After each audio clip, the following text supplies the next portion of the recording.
Okay, now to explain electronic or ionic bonding, we're going to be looking at an example. Now, the example I'll be using is sodium chloride, which is represented as.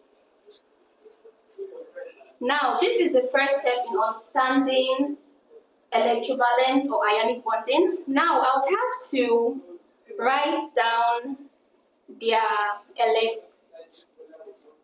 which is K and M. Now, the electronic configuration of sodium. Now, sodium in its first shell, which is the K shell, houses a maximum amount of 2 electrons. In its L shell, houses 8 electrons, and in its M shell, houses 1 electron. Then for chlorine, chlorine houses 2 electrons in its K shell.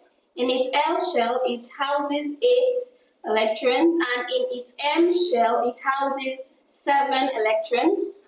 Now, I'll be illustrating it with this diagram. This is the nucleus. This is the K shell. This is the L shell. And this is the K shell, the L shell, and the M shell. This is extra. Now for chlorine, the K shell and the nucleus, the L shell, and the M shell. Now let's arrange our electrons. The K shell houses a maximum amount of 2 electrons. 1, 2. The L shell houses 8 electrons.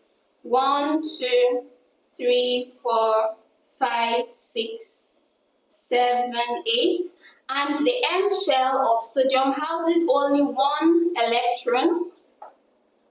Now for chlorine, the K shell houses 2. The L shell houses 8. And the M shell houses 7.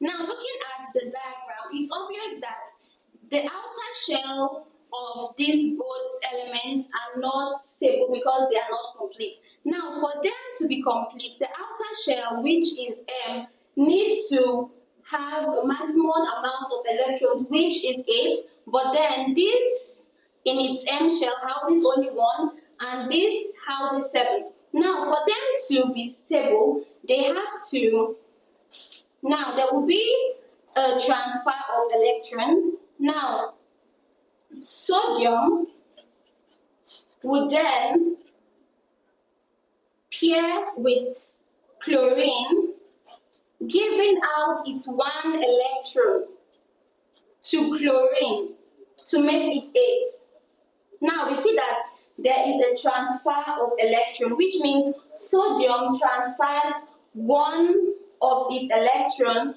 to chlorine to enable it to have a stable electrons of 8 at its outer shell. Now the transfer